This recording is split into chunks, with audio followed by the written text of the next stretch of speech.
I'd like to talk to you today about some traps. LTD traps, or long-term disability traps.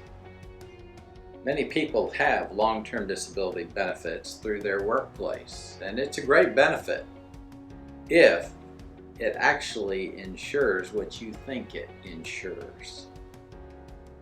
A trap is a device that catches you unawares.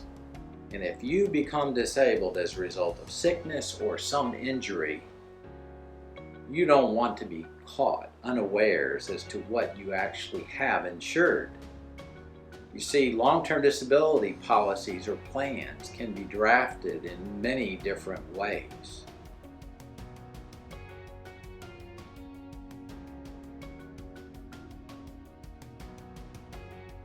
For example, you may think that you are protected if you become too sick to perform your own occupation.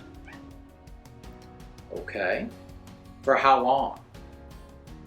You see, most long-term disability plans will only insure you from being disabled from your own occupation for 1 or 2 years, and then the definition of disability switches on you to being disabled as to any occupation.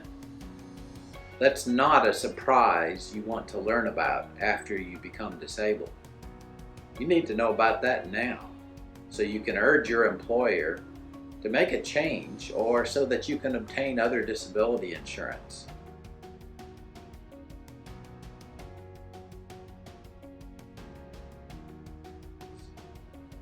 Another trap on this definition of disability is, are you insured as to any occupation in the national economy or in your area where you live? See, when that definition switches from own occupation to any occupation, it may be any occupation in the United States. So if there's some job you can do in Maine and you live in Alabama, a lot of good that does you. So you have to look as to what you are actually being insured for as to any occupation. And then you also have to look for another trap tucked away in that, and that is it any occupation that you're already fitted to perform?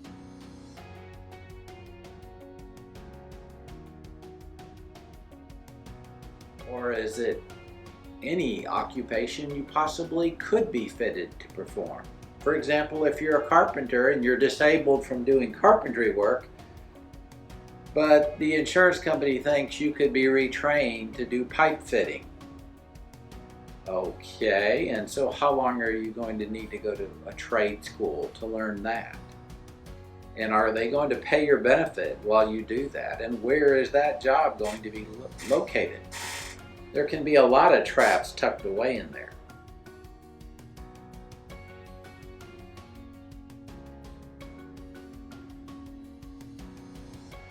Another issue may be whether there's an earnings qualifier. So when the definition switches and now you're looking at any occupation out there you might be fit to perform, even though you can't do your own occupation, is it any occupation even a minimum wage occupation, or is it one, say, that would bring a comparable amount of money to you? For example, if you're making $33 an hour and there's an earnings qualifier of 66%, then the occupations that you have to be fitted to perform would have to earn at least $22 an hour. And those percentages can change. So you want to look at whether the long-term disability plan has an earnings qualifier, because certainly if you're making $15 an hour at a job and now the LTD plan says, well, we think you could work this $7.25 or 35-cent an hour job, that doesn't provide the same level of income. Are you insuring your wage in your current circumstance, or just getting some sort of benefit that doesn't matter very much? If you're counting on it, you need to know what you're getting.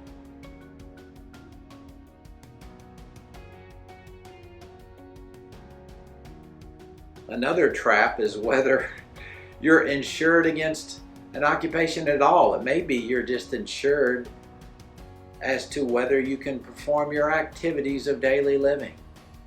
So maybe there's no job out there you could do at all, and you're disabled from performing any job, and the government thinks you are as well, but this policy will not pay unless you are unable to do, say, 3 activities of daily living. Well, that doesn't provide much insurance for you, does it? Activities of daily living are things like being able to take a shower, a bath, being able to get on and off the toilet, being able to put your clothes on.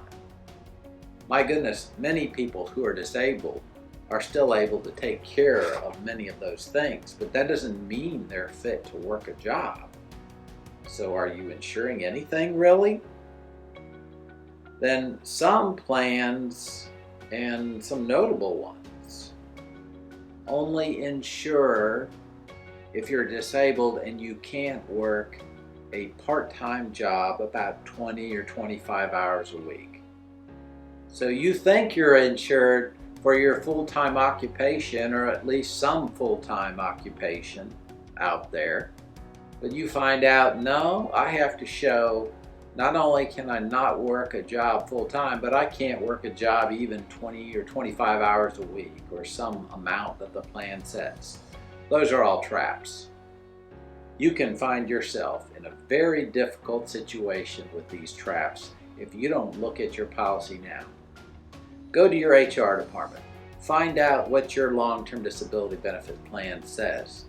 And if it doesn't provide very much coverage, or doesn't provide the coverage you want, then ask your HR department if they can shop for a better plan. Put some pressure on the employer to provide a better compensation package, because sometimes these disability plans are comparable in price, but one may provide very little and one may provide an excellent benefit. So it's not all about the employer trying to save money. Sometimes it's just a matter of the employer not even being aware of those traps. Make them aware. You become aware. You know what benefit you have so that you don't get caught in one of these traps. And as always, if you need help with your long-term disability plan, you can call us. That's what we're here for.